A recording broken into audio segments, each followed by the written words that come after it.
Budget सत्र मोहन सरकार का जन बजट और मोहन सरकार का पहला पूर्ण बजट वित्त मंत्री जगदीश देवड़ा ने पेश किया है। बजट करीब 4.25 लाख करोड़ का बजट बताया जा रहा है। इसके साथ साथ बजट में महिला, किसान और युवाओं पर फोकस किया गया है। प्रदेश की जनता के सुझावों के आधार पर यह बजट बनाया गया है। प्रधानमंत्री मोदी के तीसरे कार्यकाल को लेकर प्रदेश की तरफ से दी बधाइयां। इसी के साथ साथ रोजगार और स्वरोजगार पर सरकार का जोर देखने को मिला है।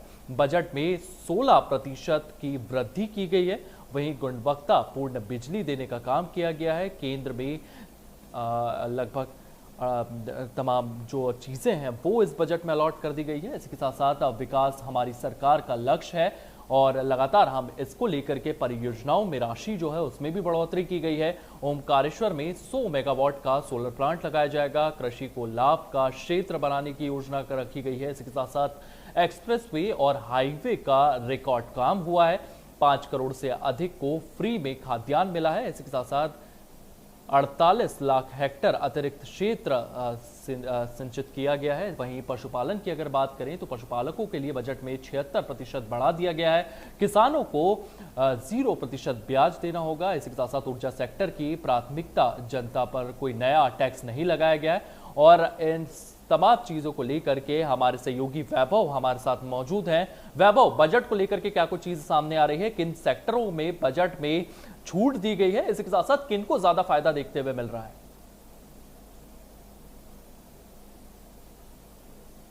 आता है कि बजट में हर किसी वर्ग को साधने की यहाँ पर सरकार के द्वारा कोशिश की गई है, क्योंकि जिस तरीके से हम पिछले बजट की बात करें वो 3,18,000 करोड़ का बजट था जो पिछला बजट आया था, लेकिन ये मोहन यादव सरकार का पहला पूर्ण बजट था जो कि 3,68,000 करोड़ का बजट है। पिछले बजट से 16% इसमें ज्यादा राशि रखी गई है।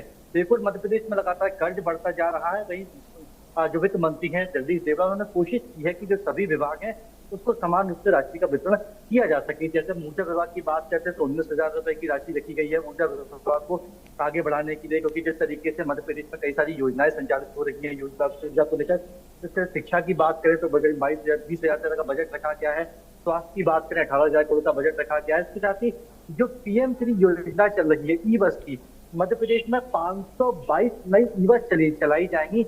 ये भोपाल, इंदौर, जबलपुर, ग्वालियर, उज्जैन, इसके साथ ही सागर में ई बस चलेंगी। 22 नई ITI मध्य प्रदेश में खोली जाएंगे। इसके साथ ही जिस तरीके से मिलेट्स को लेकर सरकार लगातार आगे बढ़ रही है तो मध्य प्रदेश में एक संस्थान खोला जाएगा क्योंकि मिलेट्स को लेकर रिसर्च भी वहां पर कर सकेगी और बेहतर रूप से इसको समझ भी सकेंगे। ग्वालियर को भी सौगात मिली है, सरसों का एक अनुसंधान केंद्र खोला जाएगा। तो कृषि के क्षेत्र में बढ़ावा देने के लिए जिस तरीके से सिंचित खेत का रकबा होता है सरकार उसे लगातार बढ़ाने की कोशिश कर रही है, तो कृषि विभाग को भी राशि दी गई है। खेल के क्षेत्र में जरूर मैं मानूंगा कि खेल के क्षेत्र में थोड़ी सी और ज्यादा राशि देनी चाहिए, जिस तरीके से केंद्र सरकार लगातार कोशिश कर रही है कि खेल के क्षेत्र में खिलाड़ी आगे आए, मेडल जीत कर देश का नाम विश्व स्तर पर रोशन करे। तो केवल 600 करोड़ रुपए की राशि खेल के लिए आरक्षित की गई है। लोक निर्माण विभाग को, क्योंकि जिस तरीके से अटल पथ की हम बात कर रहे हैं, नर्मदा के आसपास जो एक प्रगति पथ बनाया जा रहा है 900 किलोमीटर का जो की योजना चल रही है, नहरों की जो बात की जा रही है, जिस तरीके से पार्वती काली सिंधु योजना की बात की जा रही है, तो यहाँ पर जगदीश देवड़ा ने कोशिश की है कि जो योजनाएं संचालित हो रही हैं, जिन योजनाओं के दम पर सरकार तेजी से आगे बढ़ सकती है, मध्य प्रदेश तेजी से विकास कर सकता है, क्योंकि सड़कें होंगी तभी जो ट्रक चलेंगे, रेवेन्यू जनरेट होगा, नहरों के माध्यम से सिंचाई का रकबा बढ़ेगा। तो यहाँ पर जो इंफ्रास्ट्रक्चर की बातें करें हम, जो इंफ्रास्ट्रक्चर बेहद जरूरी होता है, तो उसके लिए करीबन 60,000 करोड़ का बजट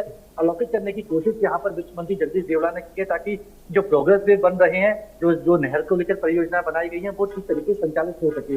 विपक्ष लगातार आरोप लगाता है कि लाडली बहना योजना को लेकर सरकार स्पष्ट नहीं कर रही है, लेकिन 26,850 करोड़ रुपए यहाँ पर लाडली बहना योजना के लिए रखे गए हैं। तो स्पष्ट है कि आदमी ये योजना बंद नहीं होने चाहिए, क्योंकि सरकार ने इस योजना के लिए अच्छी खासी राशि का प्रावधान किया है। जी वैभव, लगातार इस तरीके की खबरें जो हैं ये सामने आ रही है। सरकार का मुख्य फोकस जो देखने को मिला है वो विकास को लेकर के देखने को मिला है। विकास को लेकर के किस तरीके से बजट का अलॉटमेंट हुआ है, क्योंकि मध्य प्रदेश में लगातार सीएम मोहन यादव का ये तर्क रहा है कि हाईवेज हमको डेवलप करना है, हमको विकास की गति को बढ़ाना है, उद्योग को लाना है, इंडस्ट्रीज यहाँ पर लाना है। उसके लिए एक बेसिक इंफ्रास्ट्रक्चर जो होता है वो काफी महत्वपूर्ण होता है। इंफ्रास्ट्रक्चर को लेकर के क्या कुछ चीजें देखने को मिली है बजट में वैभव? और जिस तरीके से 60,000 करोड़ की बात मैंने की, जिस तरीके से बिंदु को लेकर एक पथ बनाया जा रहा है, एक प्रोग्रेस वे बनाया जा रहा है। नर्मदा के आसपास का जो क्षेत्र होता है 900 किलोमीटर का वहां पर एक प्रोग्रेस वे बनाया जा रहा है।